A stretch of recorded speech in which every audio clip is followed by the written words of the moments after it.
Hello, everybody, and welcome to From This Point Forward, a comedy Buffalo Sabres podcast. I am Louis G. We finally did it, guys. We finally had our the GM has gotten changed. I'm sitting here trying to stall because I don't have her open. That's basically is what's right. It's what's happening right now. I don't know where our open went, so we're gonna have no open today. But it happened. We've been talking about this. The whole genesis of this podcast was like, we're gonna have the transition soon. It's been 6 months with this. Big news. Kevyn Adams is out. Let's just go with initial thoughts. We knew it was going to happen here all week, but there was some things that happened over the weekend that were like, maybe it's not going to happen. I mean, they win 3 in a row. Jarmo's dad dies today, and we're like, what? Chris, first thoughts here. First thoughts here. Friendship has fallen. Nobody in all of this has thought about what's going to happen to Eric Stahl. Is he out? Nobody knows. Nobody cares. We have a new toy. Is it shiny? No. It's old and a little bit dirty, but you know what? It's ours now. So let's go, baby. I don't know. I'm just happy to see change. That was the whole. I don't know how long I ranted when you weren't here, Ryan. I argued with Louis where all I wanted was something to happen, whether it was front office, whether it was a player trade, whether it was a hockey trade, or just shaking things up. And something has happened. Let's keep it going. Turn the ship around. Yeah, what can I say that hasn't already been said or can be said about the situation? I mean, the results speak for themselves. Everyone knew that he was well beyond the amount of time someone reasonably should be given based on those results. And so now you look to, I look back on some of the decisions that were made that I was questioning. So, for example, Doan, right? The Doan and Kesselring move for Peterka. Now, Peterka is, I think, every bit of what I thought he was, but Doan has really been like that surprise piece, and that was, presumably an Adams move, right? That it was technically. So, I don't know. I'm excited for a new someone who has experience, right? That was the big difference, is that since Scotty Bowman, right, that was the last GM that they had hired that had previous experience in the job. I mean, that's atrocious, right? I mean, I know we had Darcy Regier here for quite some time, but that's almost unforgivable. So I'm excited for the new eyes on this organization, and hopefully they can make some moves now, make some splash moves. Yeah, I mean, we have, so we'll, I'm sorry, I'm burying the lead here. We will have Tim Graham, who did break the news along with Matthew Fairburn. If you guys don't know who Matthew Fairburn is, very famous for writing a story about me. So if you don't know, that's how Matthew got famous, was that he wrote a story about me in The Athletic, and he's become famous since then. But all right, here's the thing. Let's reset here. We have a big show. Tim Graham, our friend Matt Baudo from Puck and Buffalo is going to be here. It's going to be a really fun show. We got a lot to talk about. I found the open. Let's go.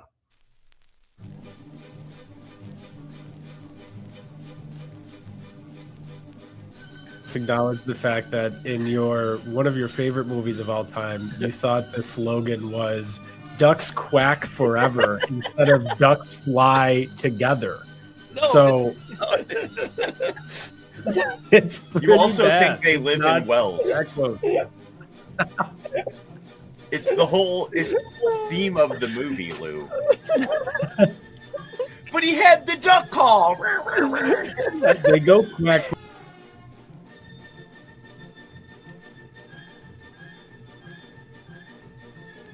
It would be Malcolm Subban Mostly because that one season where instead of letting him play for the Sabres for the last game of the year, they had him sing the national anthem.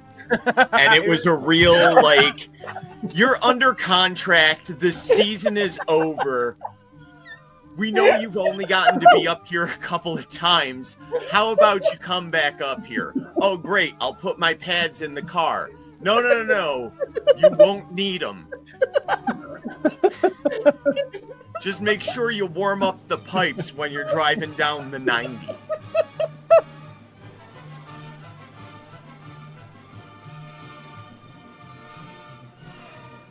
Not Mitch Marner.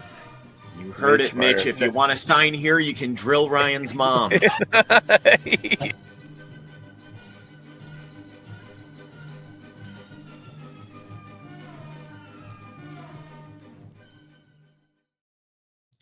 You don't get production level like that just anywhere else. Just opens 5 minutes in the podcast mid-sentence. You don't get that just anywhere. So we'll reset. Big news here. We're here to talk. We will have Matt Baudo from Puck and Buffalo on at some point tonight.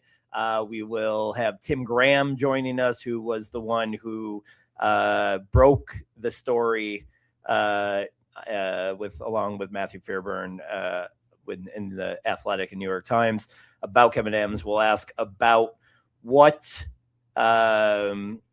happens from here with the organization.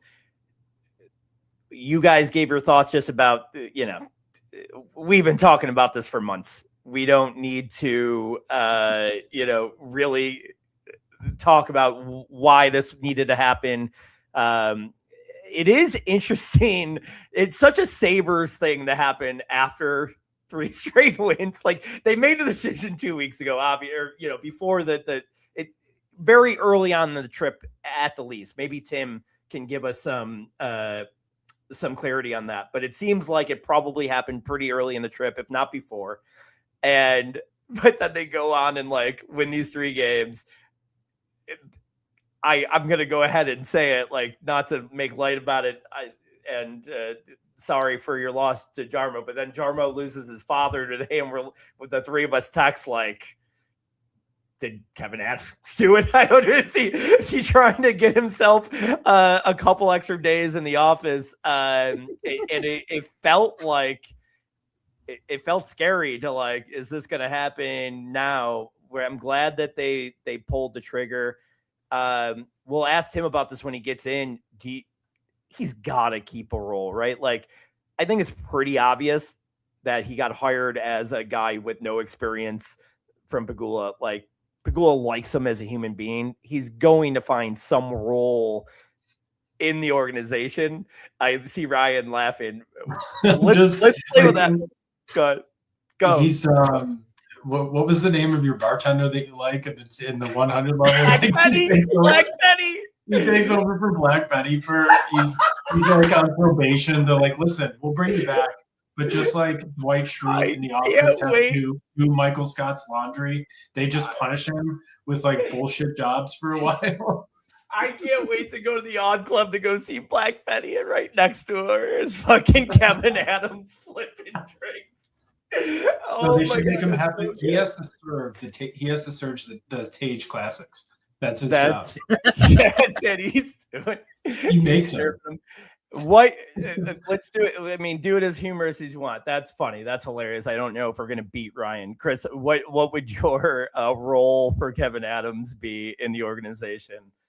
My immediate thought was have him drive the Fan Zam for the rest of the season in between periods, and he just has to feel these people sitting there staring at him with loathsome disgust. Oh, man. And hopefully it's not a promo giveaway night where we're all pelting him with Sabres sweater Christmas tree ornaments. And don't forget his title in this situation would be Director of Friendship, right? He's the Director of Friendship. That's it. Director of Friendship. That is something that we've talked about. That's really good. both of your answers are good. I will pale in comparison. I think that if anything, it would just be funny just to just legitimately see him as like an usher in our 300 level seats where we just went up and he's just please wait for a whistle. Just Kevyn Adams is doing it. He's got to have a job there. It's so. I'm very intrigued to find out again when we talk with Tim is like,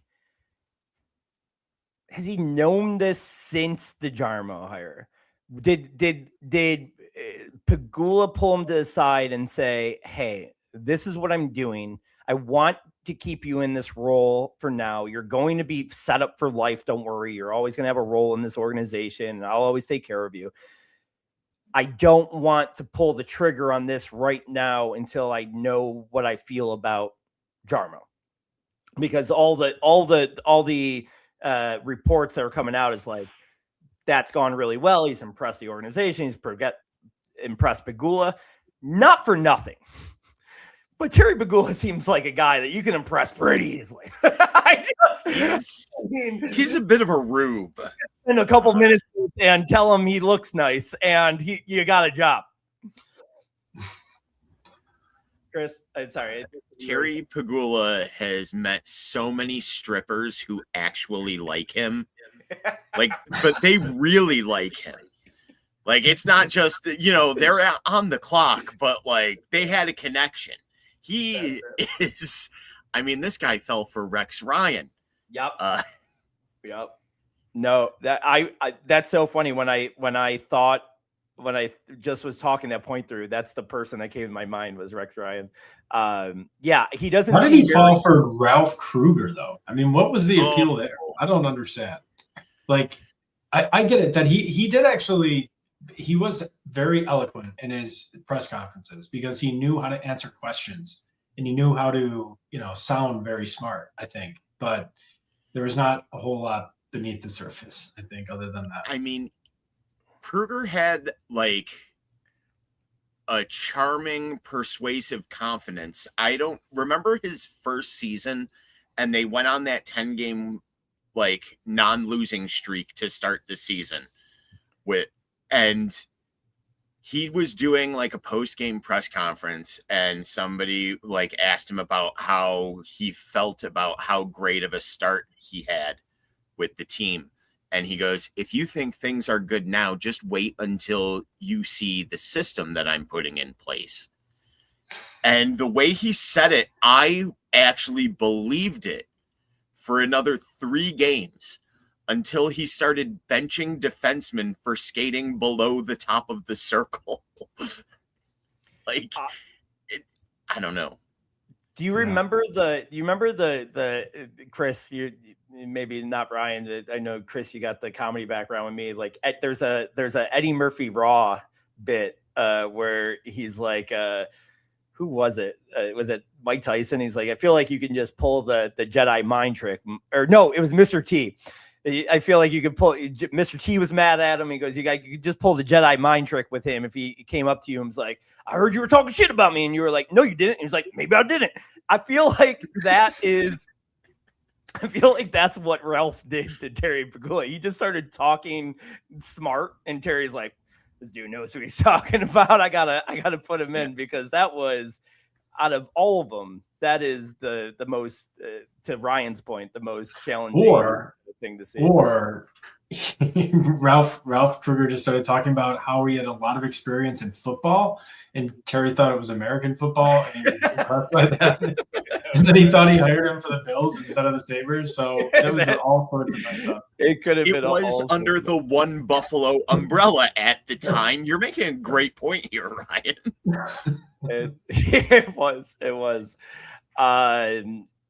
Man, let's quickly, because Tim will be on here in just like a few minutes, before we talk a little bit more about that.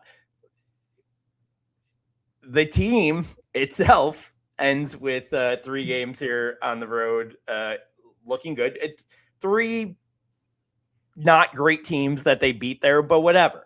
How healthy. We're not a great team. So, I just want to say they beat the number 1 ranked from this point forward team on this road trip. Okay. What's that? Oh, yeah, yes. You guys, I forgot about that. Yeah, that's the dumbest thing ever. By the way, we'll revisit that another day. Instead of we'll be able to break down the games. Maybe when Baudo comes on a little bit more, we'll talk about the games from the road trip. But one specific thing I want to talk about is yesterday. Two beautiful goals between the first goal and Tage's second goal was both great passing plays. When Norris goes into the fucking boards after that first goal, man, I'm like, season over. That's it. And it's just so crazy that they're immediately beautiful goal. He goes in the boards. I'm like, he broke something, right? That had to be it. He's dead. Yeah. Oh yeah, He looked like one of those wooden puppets that you would get at like a flea market or something, and then like when they go down, their legs are like all collapsed. Went to like 2 different places. Yeah. Oh man, that's so funny. Whatever. The Lion thing is. Whatever, 3 games in a row, consistent goaltending. We've been probably say if I'm misquoting you guys, but I feel like we've been pretty much a pro Ellis podcast here. Another thing I'll be excited to talk to my buddy Matt about when he comes on, because he's a goaltending expert. I'll give him that. But now he's out and Lion steps in. Anything but UPL for me. But thoughts on Lion here, maybe taking a run, or is it just like one of those other these situations that we've talked about all year when there was 3, let them play till there's a loss or a bad game and then switch? What are your thoughts, Rye? I mean, that's what I would want to do. That's not what they've shown they want to do in these situations, because we've had the opportunity in the past where Ellis will have a good game, or even Lion or UPL, and then it's just like, no, we're going to keep to our rotation, which I don't get. I feel like goalies, if you're hot, you're hot. And then for the other guys, it's like, if you want to earn that playing time when you get in, just keep the net, right? So I would much rather see a hot hand approach, especially given the options that you have. You don't have a clear 1A, 1B situation. So just let whoever is playing the best get the most starts. That's how I would handle it. Chris? I need them to move on from one of the 3. I need it. I've gotten what I wanted so far this week. I need them to move on from one of the 3. I've soured a little bit on Ellis. That like end of the home run and the start of the road trip, he was getting the habits that I hate in UPL, where he was starting to overcommit. Like, that was early on.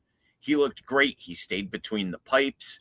He played big. And then like his last couple of games, before he got hurt in the Edmonton game, he actually started off looking good in that one. Really good. But like the two or 3 games he played before that, he was starting to do what every goalie on this team does for some reason. And he's just too far out. You're going to give up a rebound. Everybody shoots 90 miles an hour in this league. Like, you're not trapping every shot. It's not 1997. I don't know. I would like them to make some kind of decision. I am like at a point where we've talked about this all year, and listen, the important things here are the effort is better almost. The effort in the whole team is consistently better. There's not as many games where you're like, man, they did not show up today.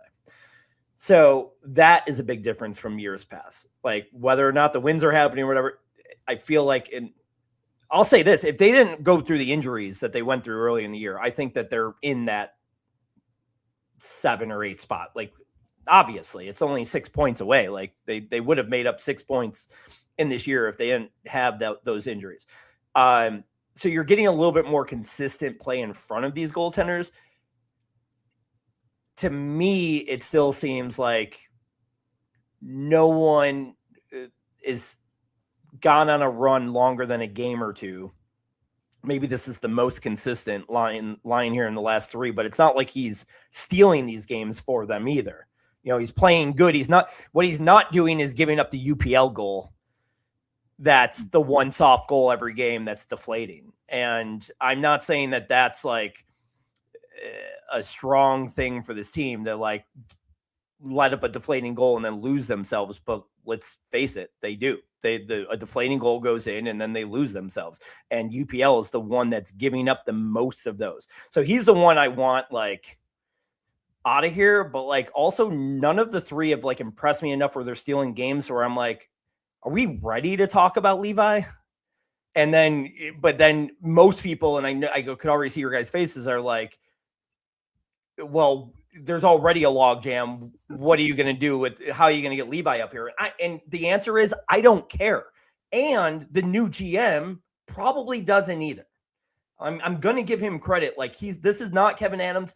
And, you know, you saw Lindy kind of shoot back at Kevyn Adams in you know, post-game interviews about the goaltender situation.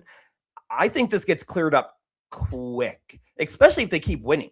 If they keep on showing like ways to like, I think the goaltender that's the most consistent stays.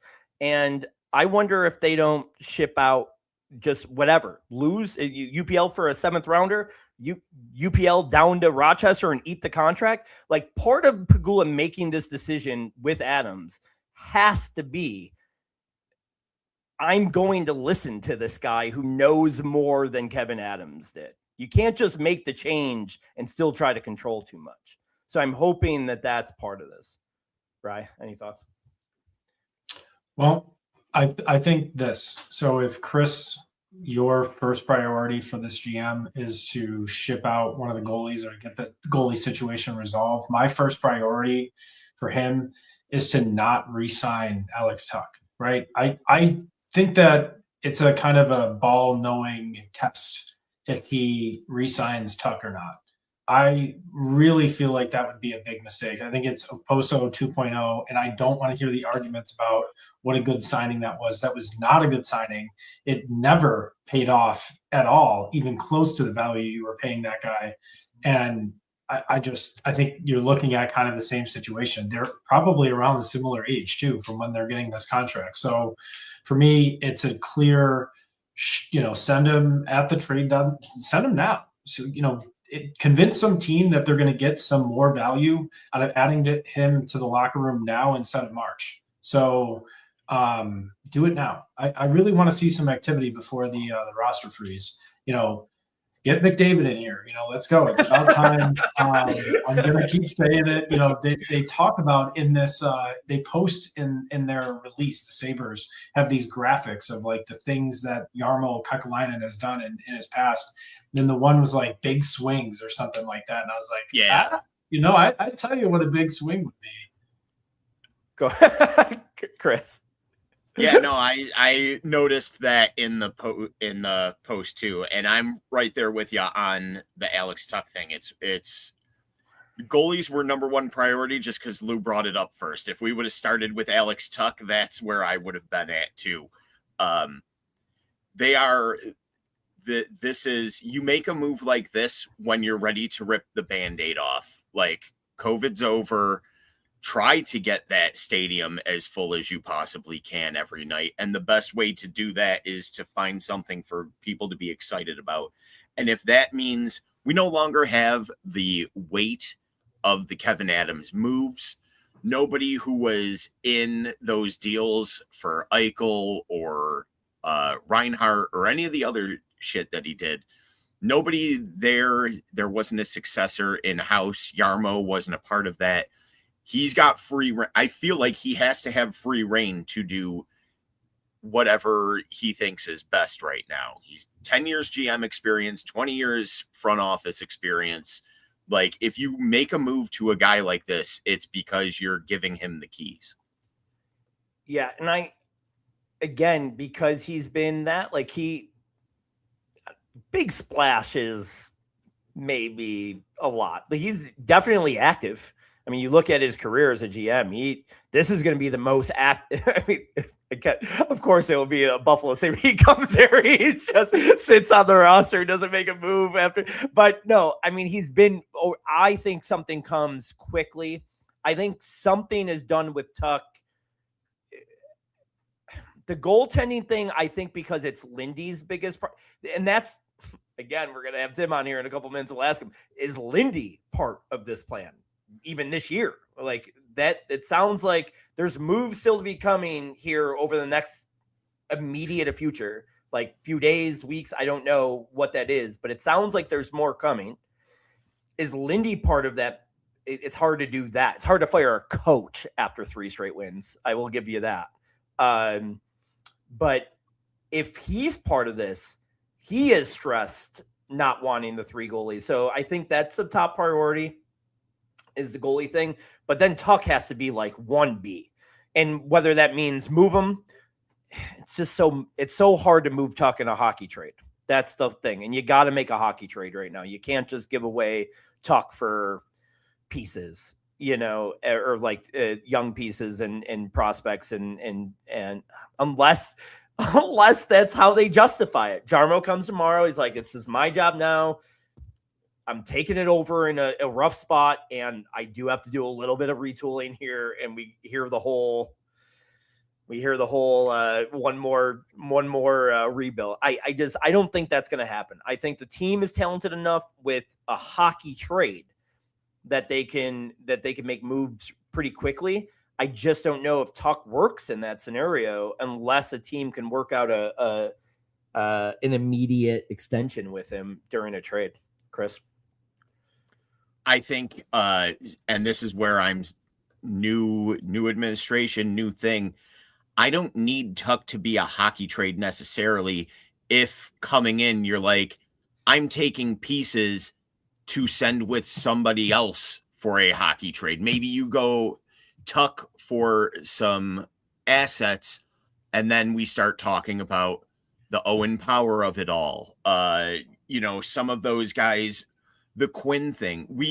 There's so many pet project guys. Don't you mention Owen Power in this ever again. Okay. You and the rest of Sabres Twitter and Ryan, I see his dumb face. Let's just stop talking about Owen Power. It's insane to me because the guy doesn't fucking hit, that everybody thinks he's the worst. The guy is one of the best analytical defensemen in the fucking league. He provides so much offense, and people that hate on him because he isn't physical is insane to me. He'd go and be a Vezina. He'd go and be a defenseman of the year candidate in Colorado right now, next year.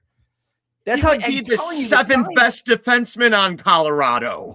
Come on, it's insane. He would be a healthy scratch on a team like that. We're going on a tangent here that I don't need to. I didn't say anything about his hitting. It was me. I'm talking about trying to build a new team with a new general manager, and you have to move people to do that.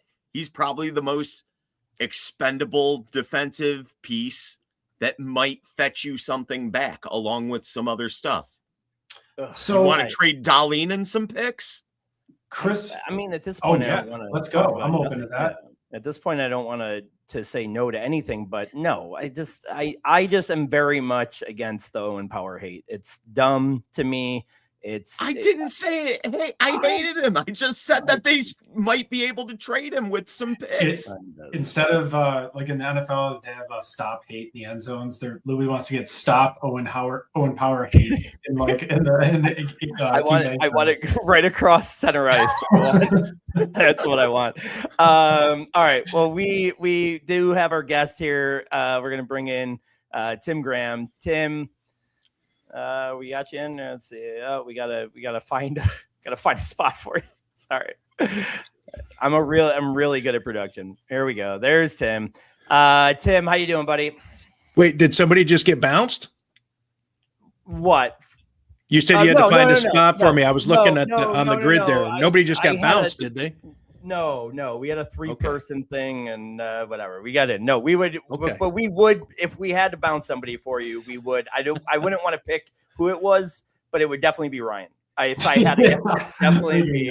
I don't want to pick names, but definitely Ryan. Tim, how are you today? I'm good. It's been a hell of a travel day, but ready to settle in and hang a little bit here. I'm finally home from the airport and chiseled my car out of the iceberg that it was in and got home to find I had no Wi-Fi and just moved into a new place. All I wanted to do was throw a frozen pizza in the oven and have a couple Jack and Cokes, and the oven doesn't work. So so it took me a little while to get going. Jack and Cokes it is. Not yet. Once I get off with you guys, once I do the show with you guys, we can get off later. But once I do the show with you guys, I'm going to have the Jack and Cokes. Jack and Cokes. You said, I think you told me you were coming from, were you there for the game? Bills game? Yeah. I prefer Boston over Providence. It's one or it's 601, half dozen of the other, with Foxborough being in the middle of both of them. It's one of the least favorite places to go in the entire, not just in the NFL. I guess one of my years covering the NHL too, I think Foxborough would be up there with Edmonton and really where else? Winnipeg. Winnipeg wasn't in the league when I covered the NHL, so that's the only barn I haven't been in. So I hear that's not great. Yeah, but Columbus never did anything for me, but it's easy to get to. I'm trying to think. Yeah, I liked Calgary. I mean, Calgary is actually a pretty cool town, but Edmonton's the worst. Not that this is a football podcast and we're getting there, but I would love to know why you hate Foxborough so much. What's the worst part about it? It's just in the middle of nowhere. It's hard to get to, and when it's US 1, it's hard to get into the stadium because of traffic, but it's also in a bad location. Even if you had no traffic, it's in a bad spot. Anyways, it's just a hassle. Yeah. So obviously, big news. You drop it kind of last week that it was coming.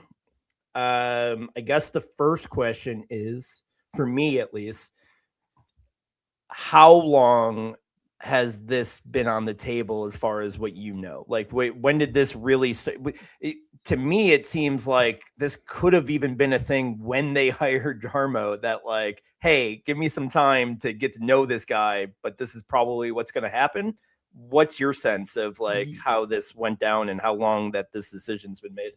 Yeah, Louis, certainly Kevyn Adams was put on notice the minute that they, whether it be hiring Jarmo, because I doubt that Jarmo was the only person they looked at for that advisor role, but just whenever it became part of the equation for Terry Pegula, for Pete Gwelly, for whomever in the Pegula home office, because really there's nobody above the general manager, at least above Kevyn Adams, except for Terry Pegula in terms of the Sabres organization. So you have to look at all the different people that Terry has in his executive orbit, his friends and from the petroleum business that he keeps close to him.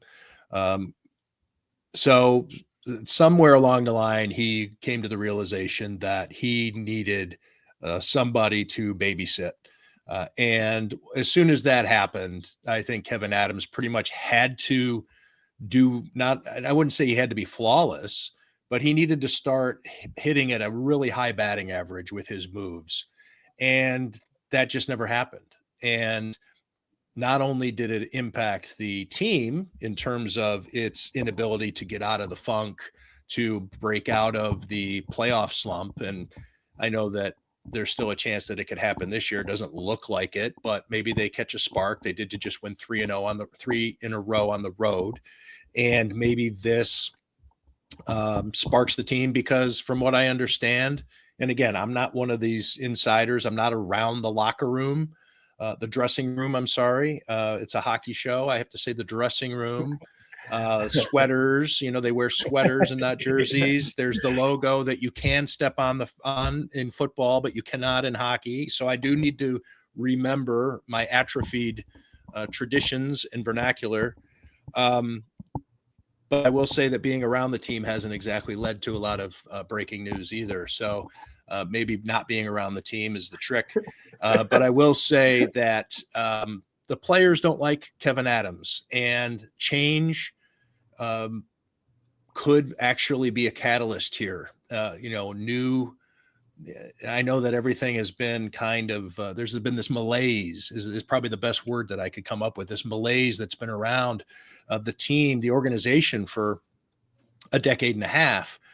But I think it's never been worse than right now. And Kevyn Adams was a big part of that. And so now the people who've been on this team, the guys who saw Jack Eichel not get his way when he wanted the neck surgery, the different trades that have been made, the different trades that have not been made, the help that did not come in, not going for it a couple of years ago when they ended up 1 point away from the playoffs, and then saying, we're getting ready for next year, the 3 goalies, all the different maddening things that within that dressing room are just driving guys nuts about where are we? What is this team? What are we doing? Where's our help? So if just Kevyn Adams being gone, if there's a respect factor of Jarmo and his not just being in charge, but taking a look at his resume, if his players can look and see, okay, fine, at least this is a hockey guy. This isn't a guy who touts in his bio and the team media guide that he has a master's degree from the University of Phoenix, which is true. Look it up. Kevyn Adams wants you to know that he got a University of Phoenix master's degree. Do it before it's deleted from the web, because it's there. Yeah. But they would look and see, all right, this guy didn't run a rink. This guy wasn't running twin rinks. This guy wasn't, overseeing an Applebee's or a Red Robin. I mean, this guy's a hockey guy. And let's go and let's see. Now, of course, Jarmo's going to have to probably make some moves. And I'm anticipating some announcement tomorrow. Don't ask me what, but based on what I've been told, I think there are going to be some things happening hockey operationally, different, some shifting of the deck chairs on the Titanic, so to speak, that I think are going to catch the players' attention. No practice tomorrow. There was a scheduled practice tomorrow. I guess it's been canceled because of what's going on. I wouldn't be surprised if all the players are there at the news conference, and probably, again, it's a new day, but we've had new days in the past, but they've been uninspiring new days. Kevyn Adams being announced with a Zoom call back in the day when they fired Jason Botterill. I was on that Zoom call. I asked Terry Pagula the question, was there a GM search? No, Terry said, and kind of was like, and didn't even hem and haw about it, didn't even try to couch it or give a diplomatic answer. He was just like, no search. Of course, Kevin's our guy. Well, why would we? There was like that news conference in and of itself. It was kind of like, yeah, new day, huh? New day. Now it does feel like a new day. And I think that there are some things that if the players take it the right way, there could actually be some sort of pick me up from here, and then let Jarmo's hockey acumen kick in, so that way he can start making some real hockey moves. So I have a 2-part question. Really, it's 2 questions, but if I told Louis I was going to ask 2 questions, he would have been really upset. So the first part is, like Louis is really in charge. This is one of those deals where we're just going to let Louis think that he's in charge. Yeah, just patronizing him, really.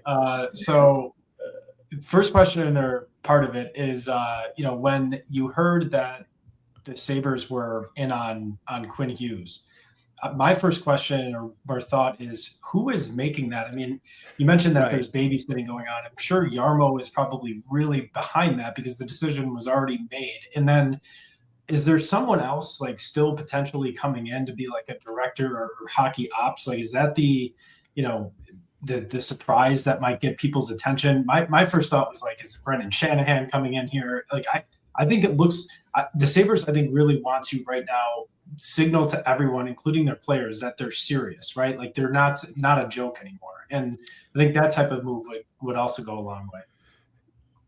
Okay, so Quinn Hughes, I mean, I do know that Pierre LeBrun said to varying degrees or to lesser degrees or whatever. I mean, it may have been the classic, like Brandon Bean is in on every trade with the Buffalo Bills because they make a call. They find out, and that's like, all right, what's it going to take? Okay, thanks for, goodbye. So to varying degrees, I guess we would need to, I would need a little more information on that I don't have. But you're absolutely right. The Sabres, based on all the information I had, the Quinn Hughes trade was shocking to us, especially coming at night like it did. It was Friday night, right? Was that the night it was?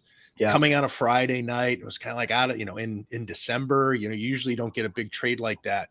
But I think that if that trade is going down, or if Vancouver's getting aggressive in shopping him, then Kevyn has to make those calls, I guess, to do his due diligence. He's still on the payroll. He's still technically the general manager. So I'm guessing Kevyn was. And we did know that Jarmo was in Finland with his father, who wasn't well. I didn't know that he was near death, but that's why Jarmo was in Finland. And there was a component with that logistically.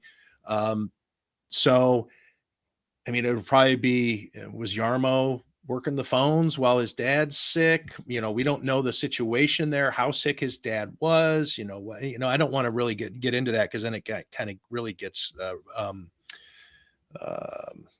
don't know what the word I'm looking for is, just not kind. So I don't want to, it can get kind of coarse, or I don't know, there's a word I'm looking for.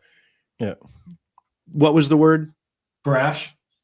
Yeah, yes. Something like that. Insensitive. Yes. Louis got the word? Oh man. Well, that wasn't the word. I'm sorry. And that's like, no. You can't take it away now. You said I had it, and Louis gets the credit. Brody gets to take it back. There is a word I was looking for, but it is synonymous with insensitive, and that is, so Louis wins the prize. So yeah, the Quinn Hughes thing, it's interesting. I don't know, but it would be interesting to see how that was. But Kevyn Adams technically was the general manager, and he's the caretaker of the team until they returned, at least until whatever it was, 1:30 this afternoon. The hockey ops is an interesting question, because that's where I do think there may be some movement coming here. Will we get an announcement tomorrow? If the Sabres want to tie it all up in a bow, I would think that, but look, they don't necessarily do everything seamlessly or the most polished up presentation. So do they do it in piecemeal over the next week or two? That seems like something they do. But if they wanted to do it all at once, tomorrow would be the wise time to do it. And there's a couple of reasons why. Number one, this is something you're proud of, which probably lends itself to doing it on Tuesday. As much as this is a huge move, if they were to do it on Wednesday, which is the usual NFL media day for when your team is playing on Sunday, you'd have a lot of the local media going to Orchard Park on Wednesday to do their Bills stuff, because Sean McDermott talks and Josh Allen talks. And yes, I know it's the Cleveland Browns on Sunday, but that's just the way it is. And so being under the same umbrella as the Bills, the Sabres and their PR know this, and Pete Gwelly overseeing both teams. If you want to proudly say, this is our new general manager, this is a new day, you got to do it on Tuesday. And I think it would be wise for them to put it all out there. This is all of the things we're doing, because if you don't, then it does come off as, to use the word again, piecemeal, and the piecemeal doesn't lend much confidence. It makes it seem like you're making it up as you go, which might be the case and probably is a bit of the case. But if they've put together some sort of reset package, we hopefully learn about it tomorrow. And I think within this, is it going to be a vice president of hockey operations or some sort of president? Does Lindy Ruff get a front office title and get relieved of his duties as head coach? But is now assistant to the owner or assistant to the, whatever, however they want to do it. If he and Yarmo are going to be working together in some way, there's all kinds of ways they could do it. The thing I guess that I would I want to warn is to not get too wrapped up in the titles, because titles are so meaningless, really, right?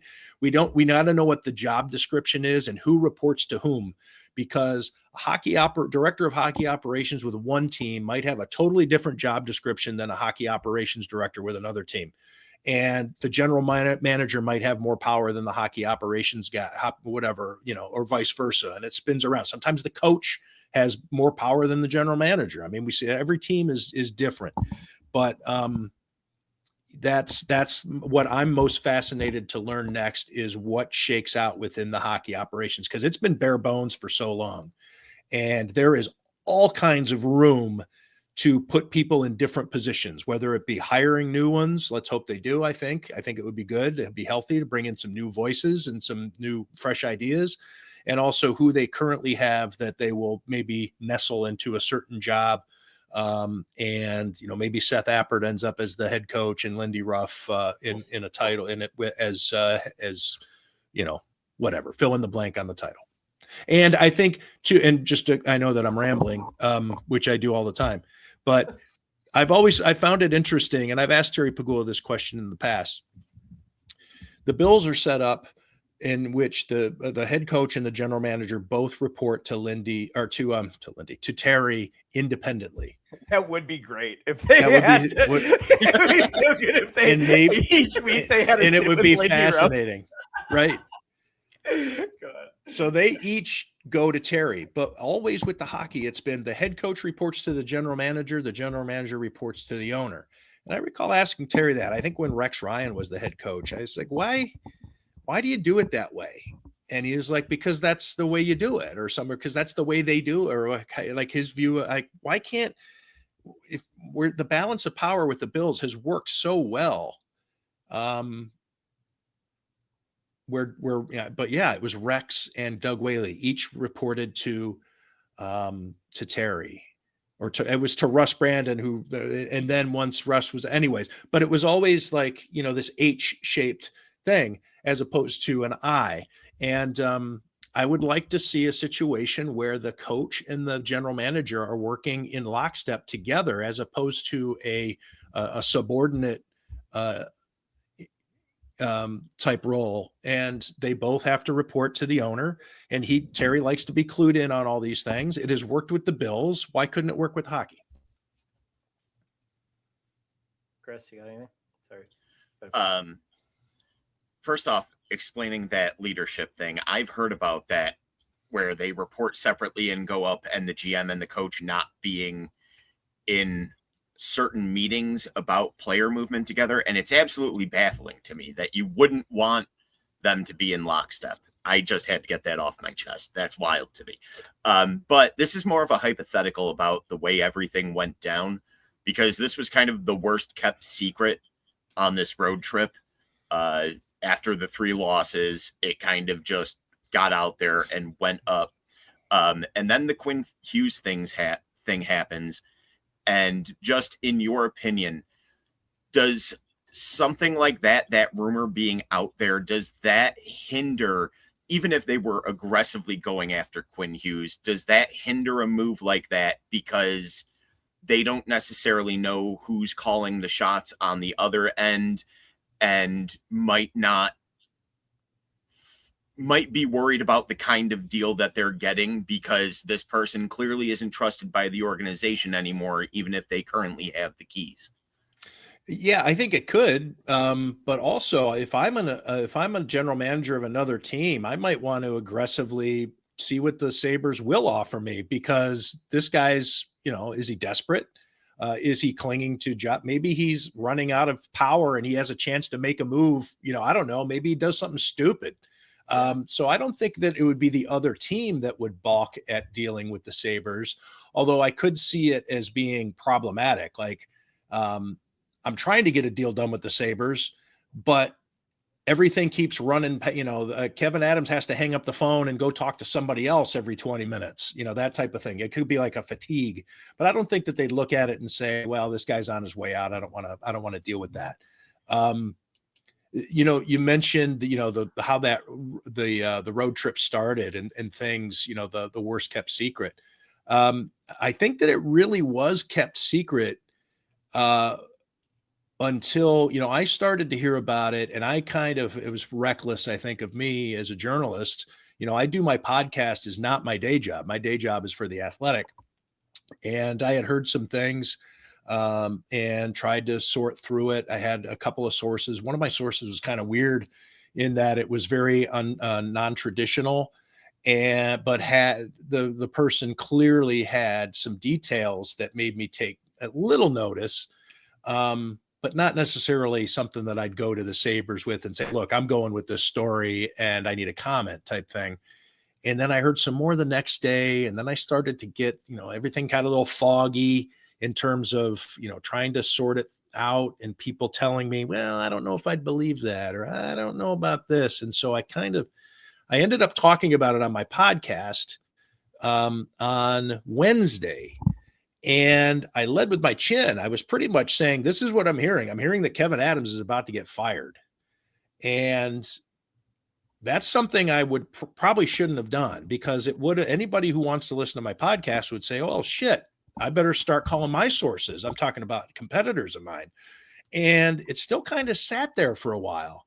And we did some reporting, Matthew Fairburn and I did, that we finally published on Friday. And then, Hockey Night in Canada was talking about it, and they say the national guys are saying, we can't get this locked down. And at that point, as a journalist, you get a little nervous. I mean, I'm confident in my sources and our editing process and all the different people that looked at it, and The Athletic and the New York Times standards and everything. I mean, we had everything buttoned up as far as we did, but are somebody changing their mind? Are we going to end up looking foolish? Because sometimes you report something that's accurate, but doesn't end up coming to fruition. And then people call you a liar or a, clickbaiter or whatever. And so I'm like, when Elliot Friedman's like, Tim Graham and Matt Fairburn are reporting this. And I'm thinking to myself, why aren't you making some phone calls? Or I'm thinking, shit, maybe he did. And he doesn't want to hang his name on it. And, but in looking back, and again, this is now all speculation and theories on my part, because I'm not hinting that I know what's coming. But in retrospect, when you take a look back, and this is coming my roundabout way to get back to Chris's question and his point about the first part of the road trip, there are a couple of things that happened.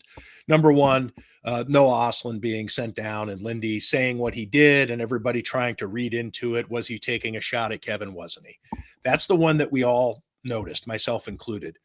The one that I think kind of flew under the radar a little bit, because it came after a win, was how much Lindy went after the officials after the Edmonton game, right?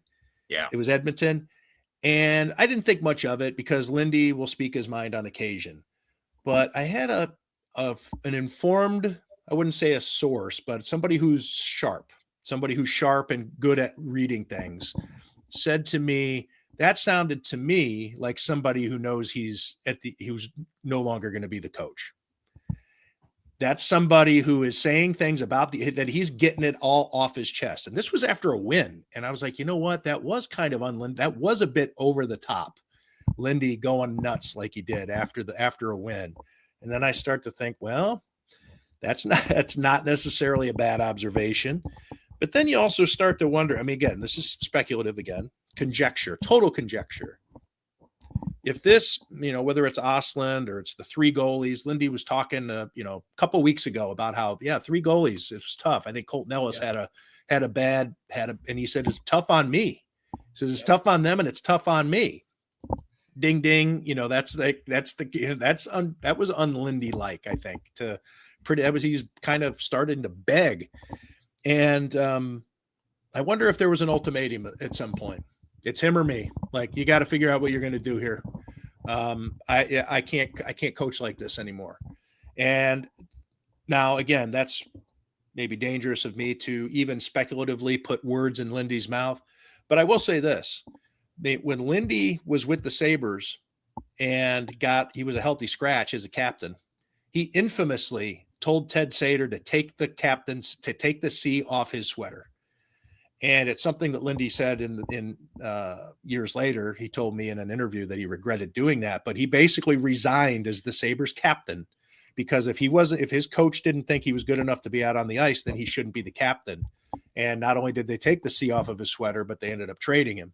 But Lindy is a man of principle and a man who, if his work if he can't do his best work, he will say in a Clint Eastwood riding off into the sunset kind of way, I can't do it. If you're not going to let me do it, then put me out of my misery.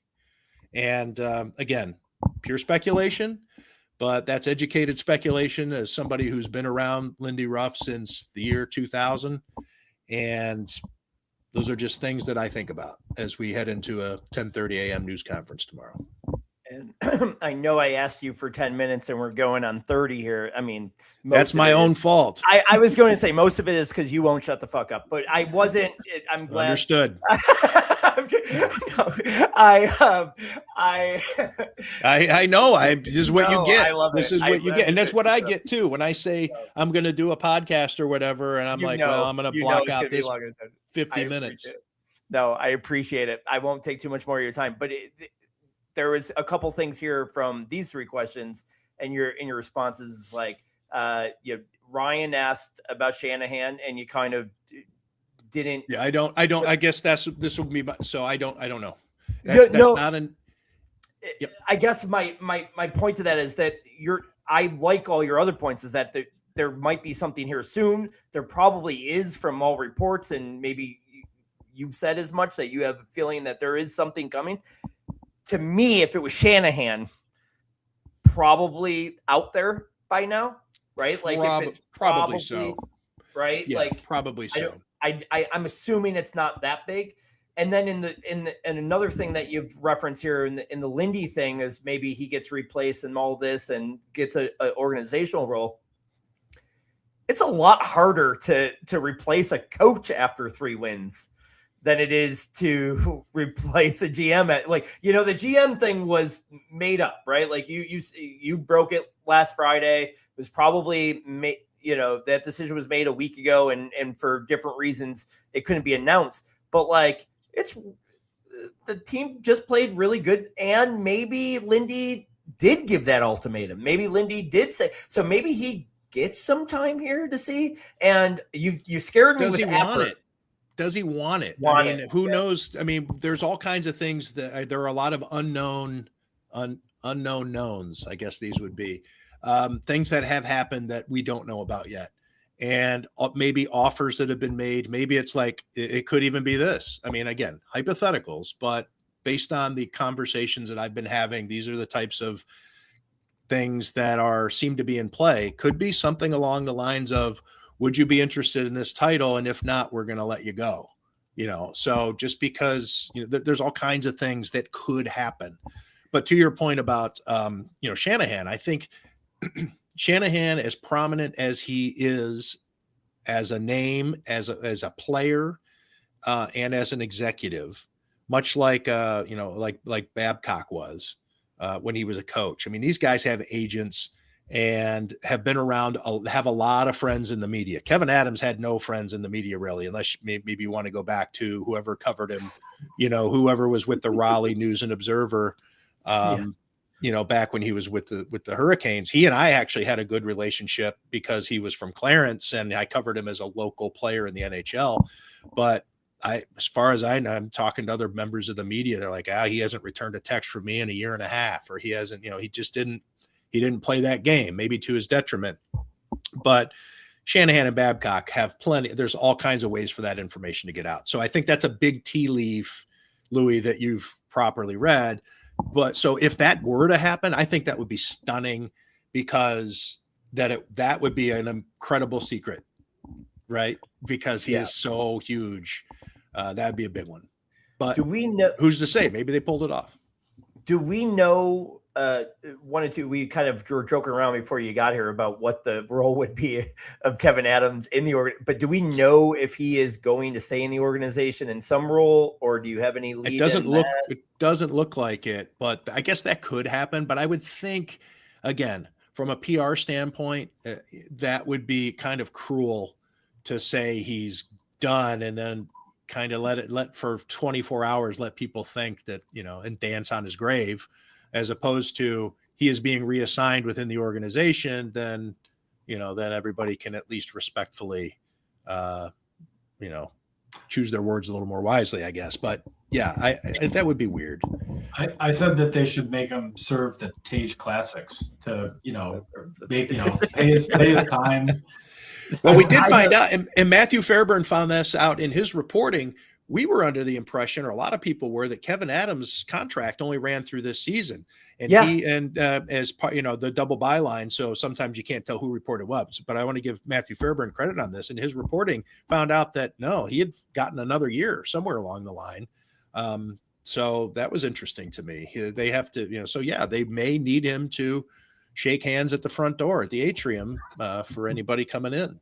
Maybe they should limit him to Bandits game. Listen, odd club bartender, huh? He starts rehashing his relationship with the fans right there, one martini at a time. Assign him to the Swanee house. Just tell him to stand in there and polish glasses, and people can walk by and just see in an empty bar as Kevin polishes the glasses. Don't mention Swanee house. It hurts. It hurts right here. I got one. I'm sorry. We'll let you. The Yarmo thing. You think this is like a full-time hire, or is this like a? We're gonna wait to see how this works. Again, I'd be surprised if it wasn't, because of the way everything's worded. I think they say he's the general manager. I mean, that's not interim. It's not. That there was no mincing of words there. That's why, because I was curious if Kevyn Adams would be put somewhere within the organization, especially with that insight that he's got an extra year left on his contract. But the way that's worded, I think it was pretty specific. And so that would be a surprise. That would be one of those, where you'd have to push back and be like, well, why'd you say it this way? You'd almost have to kind of joust with the Sabres. As I offer a couple more minutes of your time without asking, either of you guys have any questions? Let's go. Did you have anything else? Is there any word on what's going to happen to Eric Stahl? Oh, I mean, he's the one. Adam's best friend, and apparently his only friend, Eric Stahl. What's happening? And we're assuming that. That poor guy. Yeah, that was always to bring in the guy who didn't want to be here, right? They had to trade for him, and he hated being here. But when he needs a job, he'll come and take the Sabres money and work with Kevyn Adams. It just was the optics. The optics have been atrocious with the Sabres for so long, and Kevyn Adams has been a big part of that. I mean, Granato was a likable guy. I mean, now we look back on they had a couple of winning seasons with Granato, and I love Lindy Ruff as a human being and somebody that I've covered. But Granato, as kind of flaccid as that staff was, no NHL playoff experience with Granato or his staff. Matt Ellis and the whole thing. It just all seemed like a minor league operation for so long. And here now you have a guy who was an NHL general manager for 11 years. It's a spark. It should be. Well, Tim, I really thank you so much for getting off the plane, coming to join us, having some fun with us. Go have the Jack and Cokes, order yourself a pizza, and we'll talk soon over that beer that we're going to have one day. I'm looking forward to it. And everybody's coming. Can everybody join us? Yeah, they can open invitation. Why not? All right. Open invitation. Thanks, fellas. Thanks so much, Tim. Have a good one. Thanks for having me on. We are going to Thanks, Tim. We're going long here a little bit. We got Matt Baudo coming on here. We're gonna bring Matt in here. We'll bring him on to talk a little bit about what Tim just said, so we could all kind of process that. Let me bring on Matt. Matt, how you doing, bud? What's going on, Louie? How you guys doing today? Good. Sorry to have made you be back in the room for an hour here, but I'll tell you what, this feels a little ass backwards. This is like me following up Tim Graham, the resume he has. Like it's like bringing Kevyn Adams in after Yarmo. So I don't know. Just anyway, happy to be here. No, I'm glad you joined us here, and do apologize. But I'll before we even comment on it, you've been sitting back there for an hour listening to all that. What are your thoughts from what Tim had to say? Like your first thoughts here? I mean, I'm really interested to see what these potential other changes in the front office might look like, if he thinks that's going to happen operationally. The one thing that I have been just yelling at a rooftop from is Terry Pegula just needs to step back. First and foremost, he needs to be the owner that signs checks. He should not be making any final decisions on what trades are made, what players are drafted. It's just not an owner's job to do that. And I compare him all the time to Jerry Jones of the NFL. And you see how well that's worked for the Dallas Cowboys for the last 30 years. It doesn't. And we've seen it here for 15 years. It doesn't. A guy who, how much hockey knowledge does Terry have? He didn't become a hockey fan until he was in college, I believe the story is. And he didn't even start off as a Sabres fan. He was a Flyers fan. So he has about as good of a resume to be a GM as Kevyn Adams did. And I hope that bringing Jarmo in now to be the GM, that he gets to be the GM. I don't want these other phone calls that need to be made to make sure it's okay for him to make the move. Yeah. If I have a question, Matt. So if the decision was to fire Kevyn Adams, but Terry decided he was going to be the GM, would you still like the move? No, because nothing changes at that point. And honestly, even like Kevin's gone now, right? And if Jarmo is in charge, but Terry's still making those type of decisions, at the end of the day, nothing changes. I get the sense that Jarmo is not, and I just noticed you doing it, Matt, too, and I always do Jarmo, and Tim was saying Jarmo, so I think I'm gonna switch because of it. I don't know. I don't ever know. But I'm gonna language. I never pronounce anything right ever. But I don't get the sense that he is I'm gonna answer to the owner guy. I mean, and I know I have so little knowledge of him, and only these stupid Sabres embedded things where he just seems kind of like a rough ass old school dude that's like, I'm taking this job if you just let me be the GM. And so I totally expect a move quick before the freeze here. It could be something just dumb and small, but I just think he's going to want to put his imprint on this team, even if it's a small move here. Yeah. And I mean, that's the type of personality that you want as your general manager, right? Like this league is a business, and it hasn't been run like one in Buffalo for how many years now? The comments were always the country club during the Granato and Adams days, and you got rid of Granato. In theory, you only got rid of one half of that country club. You still have one of the groundskeepers, if you will, overseeing the operations here. And you want kind of a hard-nosed type of guy making these decisions as the general manager, because at the end of the day, he's also a negotiator. He's the one who has to try to get free agents to come in here. We know Kevyn didn't do a good job of selling Buffalo to people, hence the palm tree hat I'm wearing today. But like this guy has to, be tough at times. And with the experience that he has, I agree with you. I think he walks into this room and says, Terry, if you're giving this to me, you're giving it to me.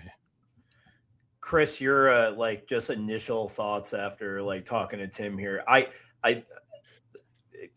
have some. Go. I want yours.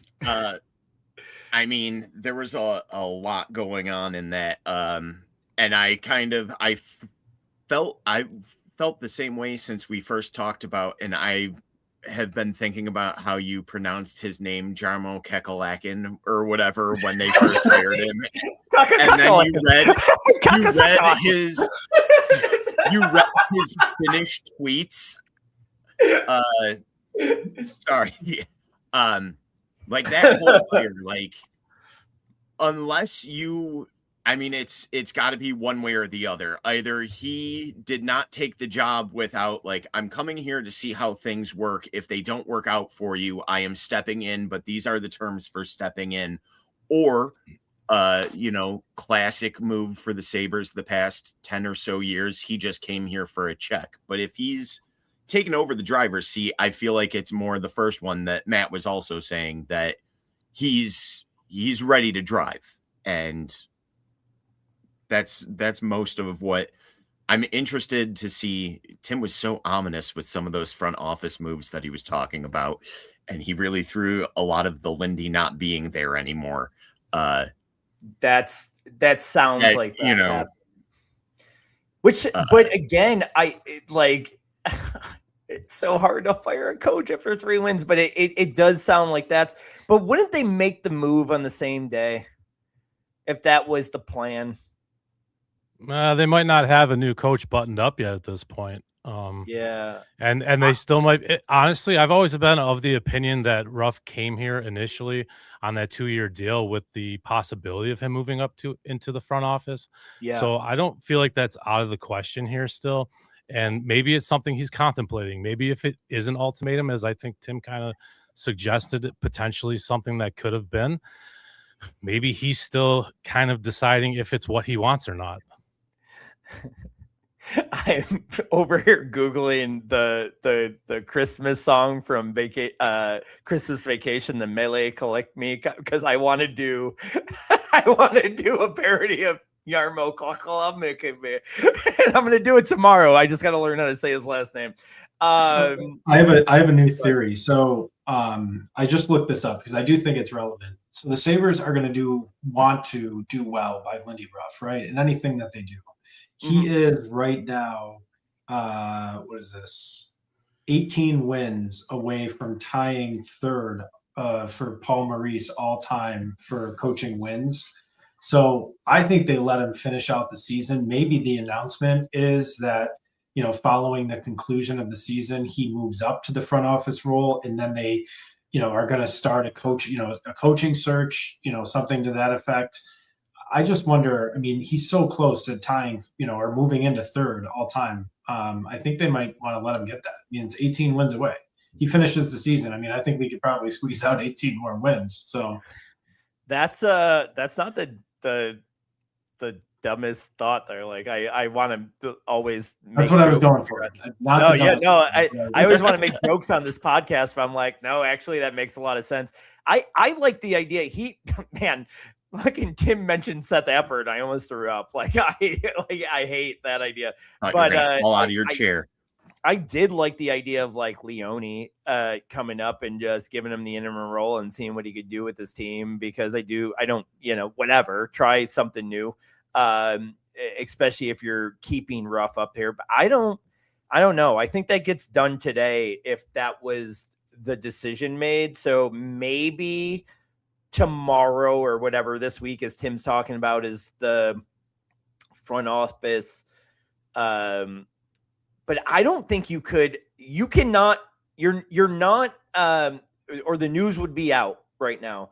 You're not just lifting Ruff up to assistant GM or something if it was anybody else but Appert or Leone, because those are guys that are just quick, easy, changes. But Tim said something like it's going to get the players' attention, or it's going to surprise the players, something like that, which that's the part that I keep focusing on. And I'm trying to figure out what that would be. What is a move in the hockey department that would raise eyebrows, for lack of a better phrase. He mentioned that they might even be at the press conference too, which was an intriguing piece of that.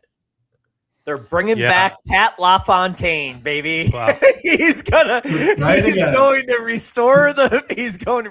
Hey, we're all about friendship, right? On this podcast, he's bringing back Patty LaFontaine. He's going to restore that relationship. It's intriguing. We did not talk at all about the team on this podcast. I get that. Matt, do you have like right now, if you had to Lindy is gone, I really like that's some second level reading of people. The Tim Graham point about like the comments that Lindy made, and he was like, that sounds like a guy that's on his way out, and it just hit. I was like, it kind of does. If they move tomorrow, I mean, again, I just don't there's not like a guy on the street you would bring in that you're probably waiting for the offseason to like hire. So is it Leone for you? Are you comfortable with Apper? Like what else would there even be? I mean, if they made a move tomorrow for coaching and got rid of Lindy, Appert doesn't excite me in the least. It's going to leave me sitting here going, well, what does that even matter? What's the difference now? Nothing really. So Jarmo's in charge and Lindy's out the door. Like, what is Appert going to bring to this team that Lindy isn't capable of at this moment? The Sabres love their nostalgia, right? And it's the reason they brought back Lindy. They wanted to get the fans hyped up. I'm going to throw two names out there that I wouldn't hate to see come back here.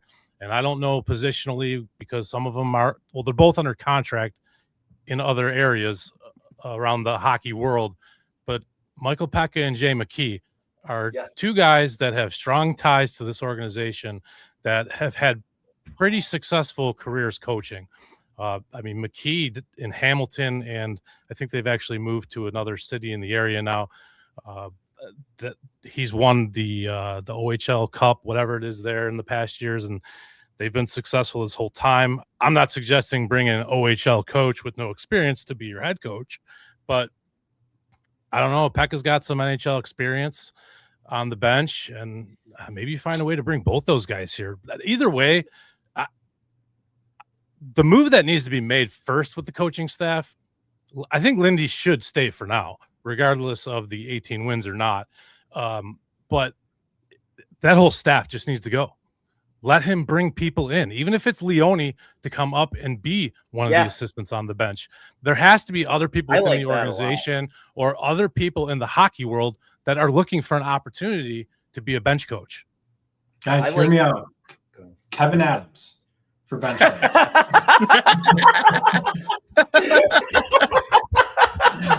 You can't even. The whole thing is that you can't even joke about that because he was such a horrible player that I wouldn't want him. Literally, he's going to be around the rink. He's not going to leave. He's still going to be around the building. They're just be like, well, we should just let him coach. He's the best option. It's going back to Kevyn Adams' new roles. My favorite of the suggestions was actually the Fanzam. But I have another job title that I'd like to offer here. The hype men interns that hold the signs to get everybody going. I want him to do that. Fanzam is just intermission. That's like the whole period. Keep him out there in front of everybody. What about one of the guys that goes and cleans the ice during commercial breaks? Just as good. Delta Sonic detail crew.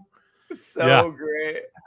I imagine Kevyn Adams being what was the movie where Office Space where they just keep on going in and just moving. He just doesn't want to get fired. He just doesn't leave. Well, listen, we are 20 minutes over. I get this. Matt, thank you. Matt, why don't you promote your podcast that you got going on here? Yes. So myself and my buddy Joel, we started this podcast, Puck and Buffalo. We're on Spotify and we're on Apple. We're on TikTok at Puckin_Buffalo. We're also on Instagram and Twitter. Our TikTok is the most active, though. If you're looking for any shorts, we put out shorts from each of our episodes that we record. And, we're not know-it-alls. We're not insiders. We just speak our opinion on the team and what's happening. Awesome.